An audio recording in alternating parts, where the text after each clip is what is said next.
Écrire un roman, c'est comme courir un marathon. J'ai entendu cette phrase des dizaines de fois. Pour écrire, il faut être capable de tenir sur la longueur, de s'y mettre un peu tous les jours. Ça va prendre des mois, peut-être des années. C'est la seule manière de faire. Mais qu'est-ce qui se passerait si au lieu d'écrire un peu tous les jours, je concentrais tous mes efforts sur une période très courte? Depuis un an, j'ai cette idée de polar qui me trotte dans la tête. Et j'ai décidé que c'était le moment de vérifier si l'écriture, ça ne pouvait pas aussi être un sprint. Dans cette vidéo, je vais écrire un roman policier en 15 jours.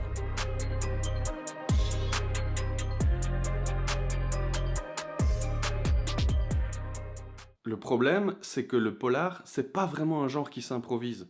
Il faut déjà connaître tous les détails de l'enquête avant même de commencer à rédiger l'histoire. Et ça, je l'ai compris la première fois que j'ai lu un des romans policiers les plus connus de tous les temps. Mort sur le Nil, d'Agatha Christie. Ça raconte l'histoire de Jacqueline qui se fait piquer son mec par son amie Lynette. Pour se venger, elle s'inscrit à la croisière sur le Nil qu'ils ont choisi pour leur lune de miel et elle tire une balle sur son ex. Le lendemain, on retrouve Lynette morte dans sa cabine, sauf que Jacqueline, elle a un alibi parce qu'on l'a surveillée toute la nuit. Alors qui sait? En fait, depuis le début, Jacqueline et son ex, ils complotent pour piquer l'argent de Lynette en touchant l'héritage. Jacqueline, en fait, elle a tiré une balle à blanc sur son ex. Et son ex est parti tuer Lynette quand tout le monde s'occupait d'elle. Puis il est revenu et s'est tiré une vraie balle avec un silencieux. Comme ça, ils avaient tous les deux un alibi parfait. Mais ça, évidemment, Agatha Christie, elle va pas vous le raconter comme ça, sinon c'est pas intéressant. Donc elle donne les informations au compte-gouttes, elle donne de nouveaux indices, elle fait durer le suspense, c'est fait exprès. Pour arriver à cette fin, il fallait qu'elle ait prévu tout ça depuis le début. Donc moi, il faut que j'ai les éléments de mon polar avant même de commencer à le rédiger. Mais quels éléments exactement? Qu'est-ce que c'est qui fait un bon polar?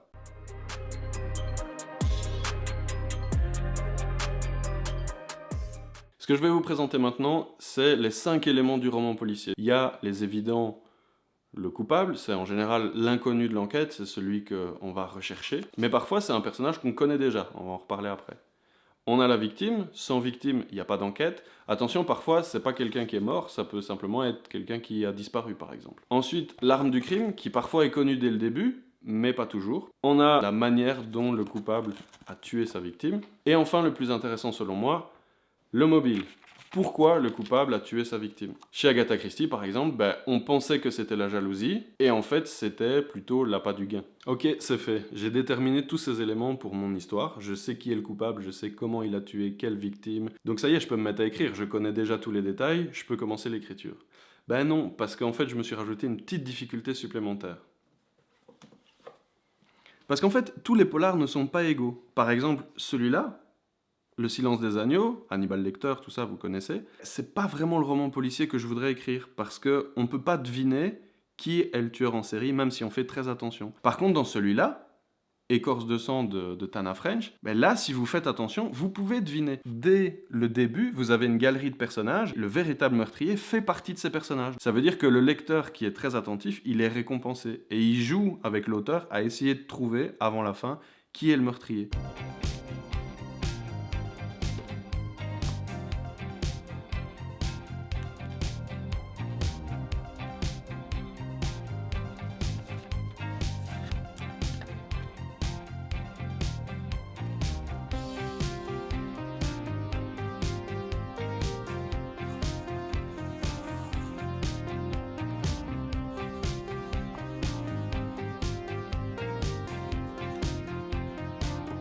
Ça, c'est ce que j'appelle le carré des suspects. On a tout ça dans la tête quand on lit un polar, et quand un personnage a un comportement bizarre, quand il a un mobile plutôt évident ou quand il n'a pas d'alibi, on va le ranger mentalement dans la case suspect.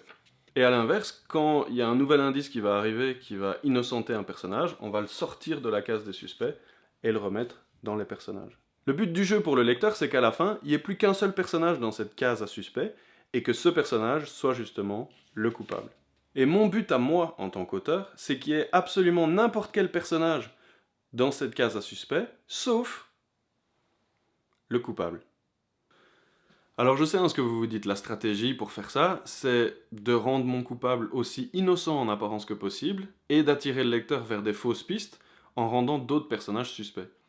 Alors oui, mais ça marche plus vraiment comme ça. Parce que à l'heure actuelle, si en 2022 j'écris un personnage qui a l'air suspect, automatiquement, ça va attirer les suspicions des lecteurs et ils vont se dire bah non, justement, c'est pas lui, sinon ce serait trop facile.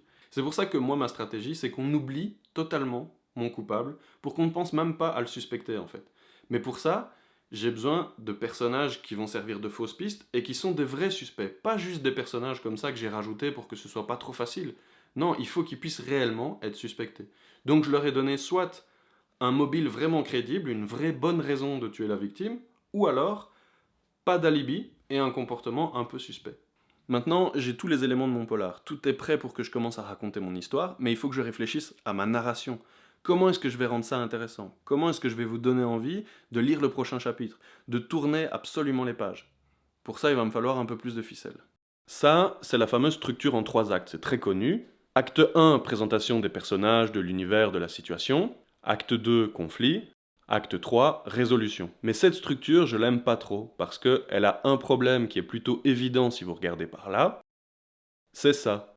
Qu'est-ce qu'on met dans l'acte 2? Et c'est pour ça que moi, je vais pas utiliser cette structure en 3 actes. Moi, je veux pas que l'intensité baisse, je veux que mon enquête, elle soit intéressante à lire du début à la fin. Donc j'ai besoin d'avoir une structure un peu plus rigide, en 4 actes au lieu de 3, et je vais utiliser ce qu'on appelle la pyramide de Freytag.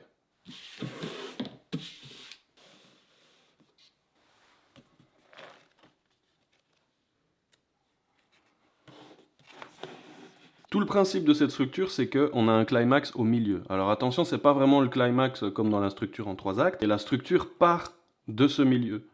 Le début jusqu'au milieu, c'est la montée du conflit, on se rapproche de son objectif, et du milieu jusqu'à la fin, c'est des complications et la situation devient de plus en plus intenable.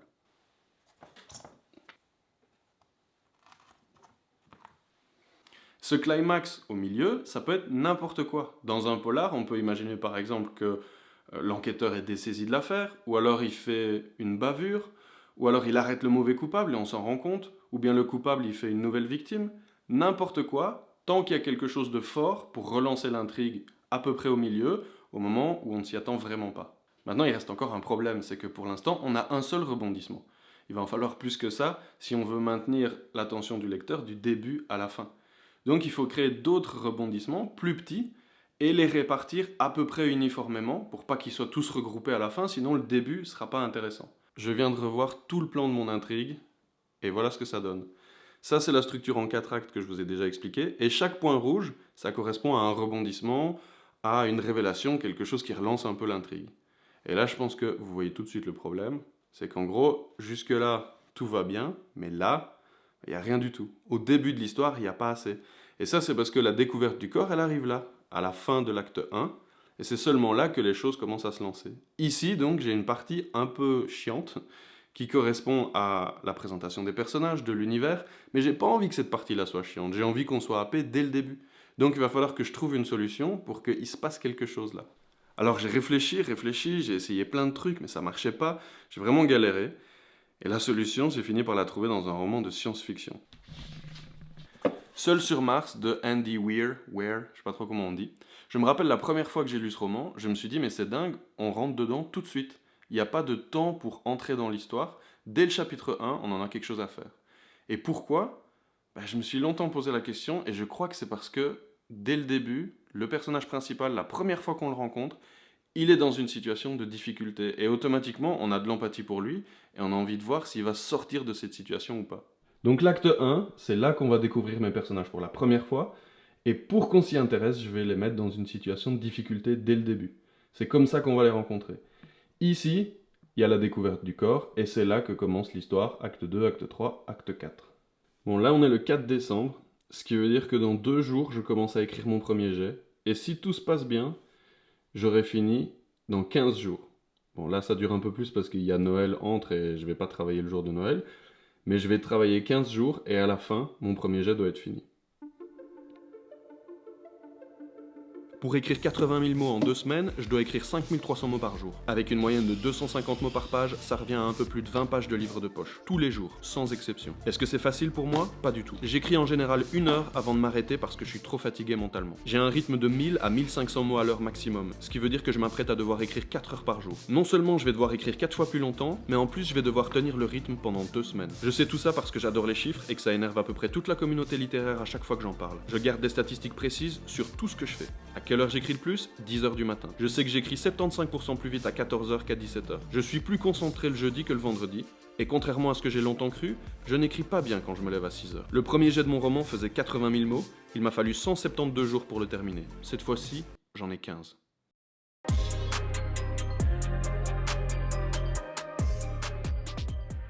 Aujourd'hui, on est le 8 décembre et c'est le premier jour de mon défi.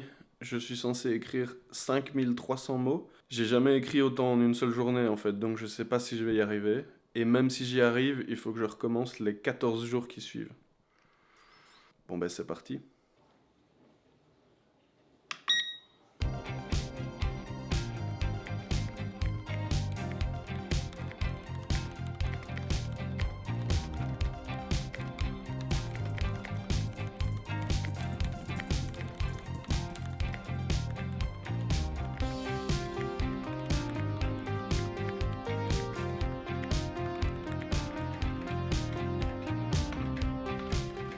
Ce qui m'a le plus aidé pendant mon écriture, c'est ça, la freeride.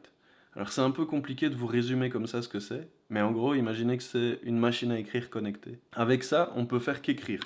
On peut pas aller sur internet, on peut pas aller sur Google, on peut pas aller sur Wikipédia. Par contre, le clavier, il fait du bruit, faut aimer ça.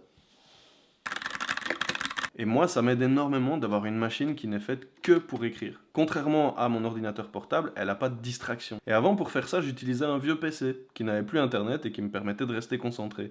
Jusqu'au jour où j'ai perdu tous mes fichiers. Et ça, c'est moins drôle. Mais avec la Freeride, ça, c'est pas possible. Parce qu'en fait, elle est connectée au Wi-Fi. On peut pas aller sur Google, mais... Vous voyez, il y a un bouton Wi-Fi. Automatiquement, quand j'écris quoi que ce soit, c'est synchronisé avec un fichier sur Google. À part ça, c'est comme sur un ordinateur. On peut créer des fichiers, on peut créer des dossiers. Et pour changer de dossier, regardez, on fait comme ça. L'écran, il est vraiment tout petit, mais c'est fait exprès. Le but, c'est d'éliminer les distractions, de nous empêcher de revenir en arrière pour corriger ce qu'on a déjà écrit et de nous forcer à continuer à avancer, à se concentrer sur ce fameux premier jet. Et au début, tout s'est bien passé. J'ai fait mon premier jour, j'ai réussi à écrire mes 5300 premiers mots, et puis le deuxième et le troisième, et là je me suis dit, c'est bon, ça y est, je suis lancé. Sauf que ça s'est pas passé comme ça. D'habitude, moi quand j'écris, je fais pas un plan très détaillé. Mais au moment où je vais écrire le chapitre, je prends un quart d'heure pour écrire sur un post-it en détail ce que je vais dire dans le chapitre. Mais là, le rythme était trop intense. C'était plus 1000 mots, c'était 5300 mots que je devais écrire le lendemain. Donc je me suis retrouvé à passer parfois plus d'une heure à écrire mes post-it pour le lendemain. Au bout de quelques jours, j'ai dû me rendre à l'évidence.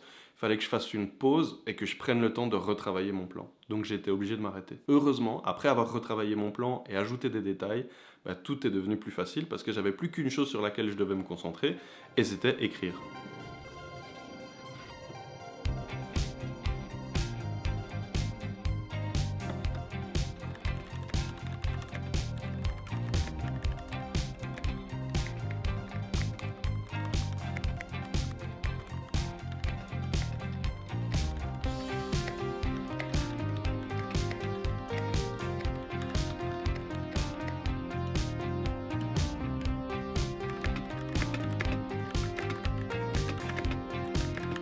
J'avançais tellement bien que j'ai commencé à croire que finalement, j'allais peut-être y arriver. Et c'est là que j'ai eu un autre problème. Ce que je vous ai pas encore dit jusqu'ici, c'est que je voulais absolument qu'on puisse suivre mon défi sur les réseaux sociaux tous les jours. Donc tous les jours, après avoir écrit 4 heures environ, je prenais encore le temps de tourner une vidéo pour dire ce qui s'était passé sur la journée, de la monter, de la publier, parfois de répondre aux commentaires. J'essaie d'écrire un roman en 15 jours, jour 1. J'essaie d'écrire un roman en 15 jours, jour 2. Jour 3, jour 4, jour 6. Et aujourd'hui, je me suis dit que j'allais vous présenter l'outil sur lequel s'appelle une j'écris. freeride, C'est pas mal de gros, c'est un peu comme une machine machine qui à l'idée de base de la freeride, c'est d'avoir une machine. Mais après 9 jours, j'ai vraiment commencé à fatiguer. Ça devenait trop dur d'enchaîner tout ça. D'ailleurs, dès que j'ai annoncé mon défi sur Instagram, il y a des gens qui m'ont rappelé que quelques mois auparavant, j'avais fait un burn-out et qu'il fallait pas que je m'en demande trop. Je savais bien que si je continuais comme ça allait très mal se terminer. Donc je les ai écoutés. Et j'ai continué mon défi, mais j'ai arrêté de poster tous les jours sur les réseaux sociaux. Et à force d'écrire, à force de m'accrocher,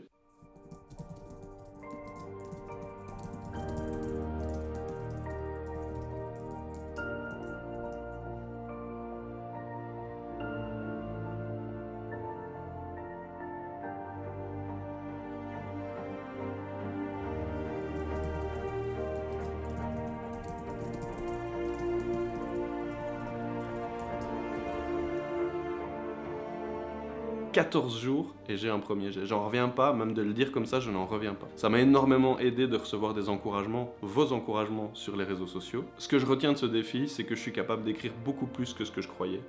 Et beaucoup plus longtemps aussi. Et je crois que si moi j'en étais capable, à peu près n'importe qui en est capable. Parce que j'étais pas plus certain que vous que j'allais y arriver. Et j'ai quand même réussi. Si vous aussi vous avez 2 semaines de libre à un moment donné dans l'année, ben vous pouvez potentiellement terminer votre premier jet. Merci de m'avoir suivi, et maintenant il me reste à tout réécrire.